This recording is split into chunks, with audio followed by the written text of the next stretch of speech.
2024년 6월 5일 오늘 하나님께서 주시는 말씀은 베드로전서 3장 1절에서 12절의 말씀입니다. 아내들아, 이와 같이 자기 남편에게 순종하라. 이는 혹 말씀을 순종하지 않는 자라도 말로 말미암지 않고 그 아내의 행실로 말미암아 구원을 받게 하려 함이니 너희의 두려워하며 정결한 행실을 봄이라.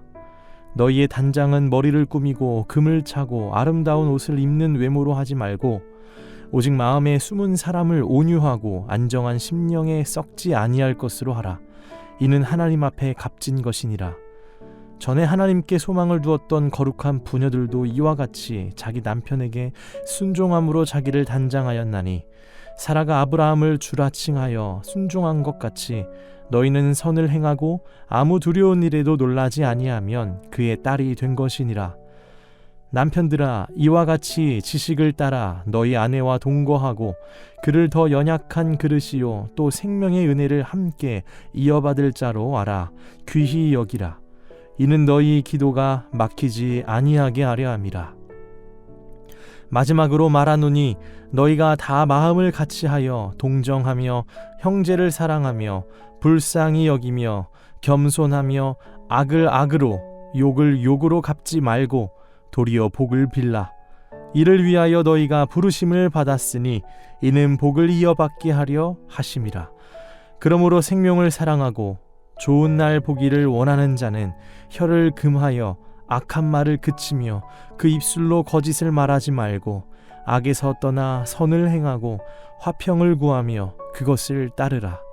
주의 눈은 의인을 향하시고 그의 귀는 의인의 간구에 기울이시되 주의 얼굴은 악행하는 자들을 대하시느니라 하였느니라.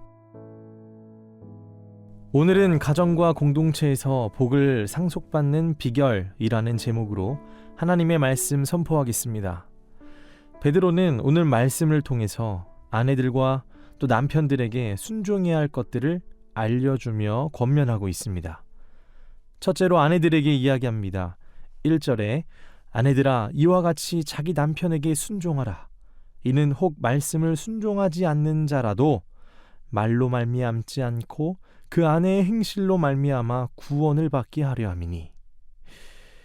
여기 1절에서 나오는 말씀을 순종하지 않는 자는 예수님을 믿지 않는 남편을 이야기하고 있습니다. 신앙이 없는 남편을 지칭하는 말이죠. 즉, 아내가 남편에게 순종해야 하는 이유는 아내가 남편보다 열등하기 때문이 아닙니다. 그 이유는 무엇입니까? 아내의 선한 행실을 통해서 남편이 회심하여 예수님을 믿게 될 수 있는 귀한 문이 열어지는 통로가 될 수 있기 때문입니다. 당시 그리스 로마 문화에서는 아내, 자녀, 종, 집의 구성원 전원에 대한 권위는 가장인 남편에게 있었습니다. 이 당시 유대적 배경에서도 아내의 권위는 이 남편의 권위보다 현저히 낮았습니다. 그러나 오늘 베드로는 정말로 중요한 이야기를 하고 있는 것입니다. 남편과 아내가 하나님의 자녀로서 평등하다라는 전제에서 이 말들을 시작하는 것입니다. 이 남성 중심의 문화와 싸우라는 것이 아니라 이러한 문화 속에서도 하나님께서 가르쳐 주신 말씀으로 그 선한 행동으로 남편을 감화시켜 이 복음을 이 삶으로 보게 하라는 것입니다. 만약 남편이 아내의 순종을 의무적으로 받아야 하는 권위의 근거가 이 말씀에 있다라고 한다면 그것은 우리가 잘못 해석하고 있는 것입니다. 오늘 말씀은 먼저 믿은 그리스도의 제자인 아내가 이 믿지 않는 남편을 얻기 위해 이 선한 행실을 보이라는 것이지 남편이 아내의 순종을 의무적으로 받을 수 있다라는 말씀을 증거하는 내용은 아닙니다. 이게 만약 남편과 아내가 반대되는 상황이어도 동일한 것입니다. 남편과 아내는 평등하다. 어떤 무력도 어떤 강압도 그런 것도 아닌 이 복음을 삶으로 살아내는 이 선한 행실, 삶으로 보이라는 말입니다. 여러분, 이 아리스토텔레스라는 고대 그리스의 철학자가 있죠. 설득에는 3가지의 수단이 있다고 이야기했습니다. 첫째로는 로고스입니다.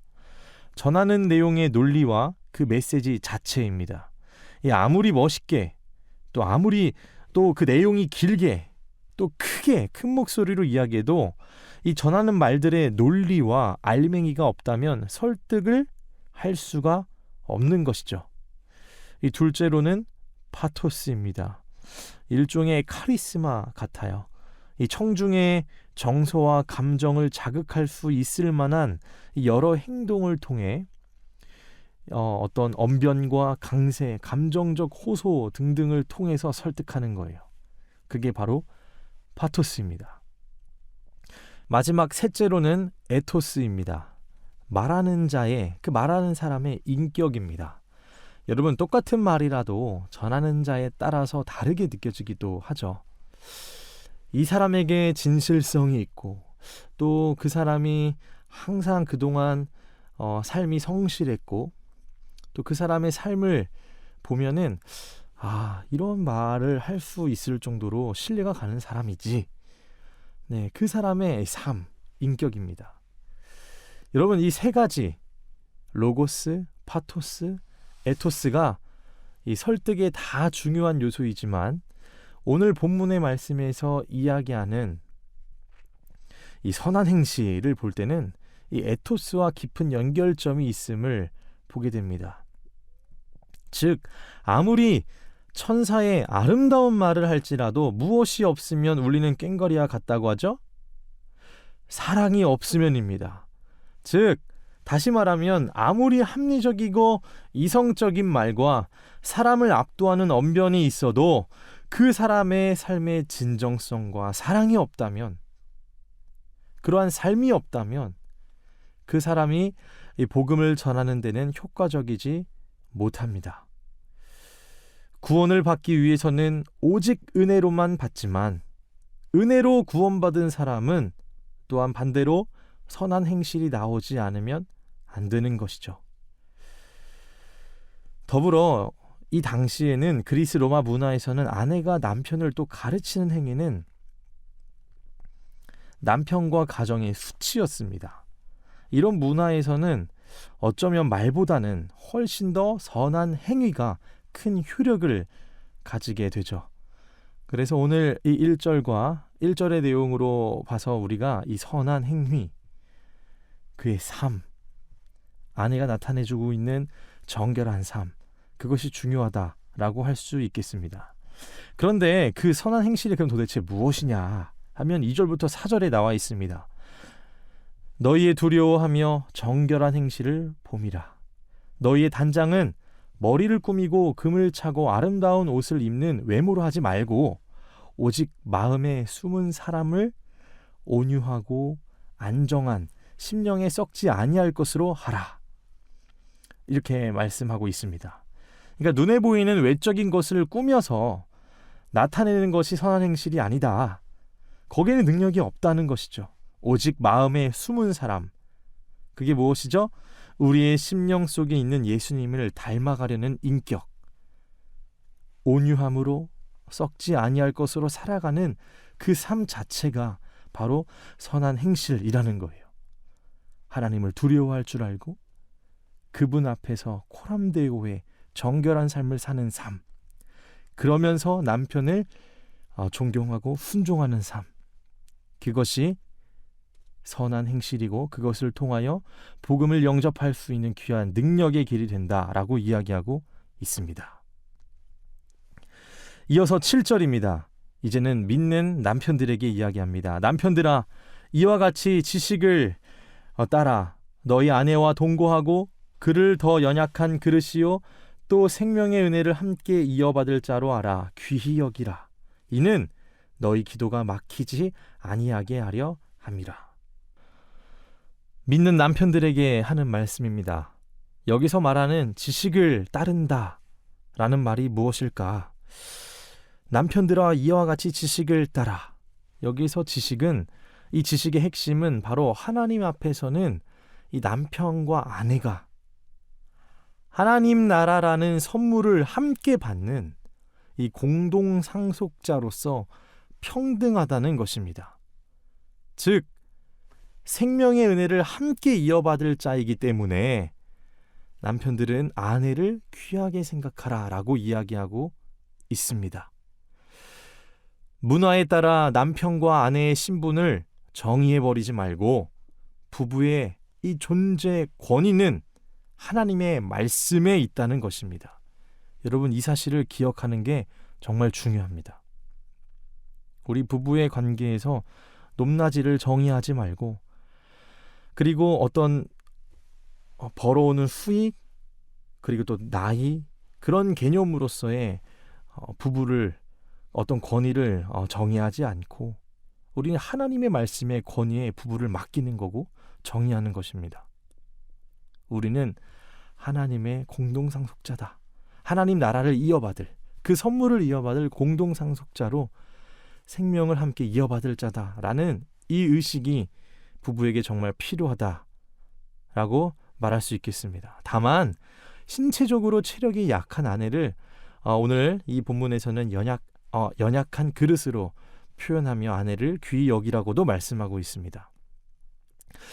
만약 이러한 사실을 우리가 알지 못하고 하나님의 말씀을 이 부부의 권위, 존재의 권위 두지 않는다면 하나님께서는 그들의 기도를 외면하신다라고 말씀하셨습니다. 그러나 서로가 순종하고 존중하며 선한 행실로 서로에게 하나님을 보여주는 통로가 된다면 그 가정에는 기도가 막히지 않고 은혜의 하나님을 보게 된다는 것입니다. 저는 결혼하기 전에 많이 들었던 권면의 말들 중에 이러한 말이 늘 기억에 남습니다. 지금도 새기고 살아가려고 노력하고 있는데, 결혼 가운데 삼각형의 원리를 잊지 말라라는 말입니다. 즉, 부부의 관계는 둘의 관계만이 아니라 예수님과 이어져 있는 삼각형의 관계라는 것이죠. 실제로 주님과의 교제가 충만하지 못하면 이 아내와 대화의 깊이도 얇아지고 또 관계도 힘들어지는 경험을 종종 느끼게 되었습니다. 부부의 중심에 하나님의 말씀을 두고 정결한 삶을 살아갈 때 이 기도의 풍성한 능력을 경험하게 되고 복된 부부의 삶을 영위해 나갈 줄로 믿습니다. 이어서 부부의 관계에서 그동안 이야기했다면 이어서 공동체와 세상에서 화평하라고 말씀하고 있습니다. 8절에서 9절입니다. 마지막으로 말하노니 너희가 다 마음을 같이하여 동정하며 형제를 사랑하며 불쌍히 여기며 겸손하며 악을 악으로 욕을 욕으로 갚지 말고 도리어 복을 빌라. 이를 위하여 너희가 부르심을 받았으니 이는 복을 이어받게 하려 하심이라 라고 말씀하고 있습니다. 마지막 권면입니다. 공동체와 세상, 모든 대인관계 속에서 복을 빌어주는 것, 이 또한 말만 하는 것이 아닌 삶의 현장 속에서 마음을 같이하고 동정하는 겁니다. 그리고 사랑하는 것입니다. 불쌍히 여기고 겸손히 대하는 것이며, 우리가 선을 행하다 고난을 당할 수 있을지라도 악을 악으로 갚는 것이 아니고 또 욕을 욕으로 갚지 않는 것입니다. 이를 위하여 부르심을 받았지 우리가 대우받고 사람들 사이에서 높은 권위를 자랑하려고 우리가 부르심을 받은 것이 아닙니다. 우리의 삶이 때론 사랑하기 어려운 사람들을 만나기도 하고 또 대인관계를 풀어가기에 어려운 때를 우리가 마주하게 될 때도 있을 것입니다. 그런데 그때 우리의 힘과 의로 하는 것이 아니라 그때도 우리는 악에서 떠나 화평을 구하는 것입니다. 사실 우리가 물이 끓는 그 임계점, 그 전까지는 어떻게 해서든지 할 수 있습니다. 신앙인이 아닌 사람들도 다 할 수 있습니다. 그러나 이 100도에서 행하는 것이 진짜 신앙이거든요. 모두가 할 수 없을 것이라고 말할 때 사랑할 수 없다. 이거는 포기하고 똑같이 갚아줘야 되고 악을 악으로 해야 된다라는 그때의 사랑하는 것. 하나님의 사랑을 구하며 선한 행실로 오히려 나아가는 것, 이후의 열매가 급히 나타나고 보이지 않을지라도 불구하고 나는 여전히 사랑하는 것, 누구보다 하나님께서 기뻐하시는 모습입니다. 우리가 그러한 삶을 살아갈 때에 가정과 공동체와 이 세상 가운데 하나님이 주신 복을 상속받으며 살아가게 될 것입니다. 주님께서 오늘 이 베드로전서 말씀을 통하여 주신 귀한 신앙의 원리와 비결을 잊지 않고 힘들더라도 하나님께 사랑을 구하며 나아가는 우리 귀한 성도님들 되시길 주님의 이름으로 축복합니다. 기도하겠습니다. 하나님 아버지, 감사합니다. 부부의 관계 속에, 가정의 삶 가운데에, 공동체의 삶 가운데에, 모든 대인관계의 삶 가운데에 하나님 중심이 되어 주시옵소서. 하나님의 말씀의 권위가 제 삶의 최고의 권위가 되게 하여 주시어 사랑하게 하시고 선한 행실을 통하여 하나님을 나타낼 수 있고 하나님을 보이게 하며 하나님의 마음을 시원케 하는 그런 통로로서의 사명을 감당하는 오늘 제가 되게 하여 주옵소서. 그러한 우리의 삶이 되게 하실 줄 믿사오며 예수님의 이름으로 기도드립니다. 아멘.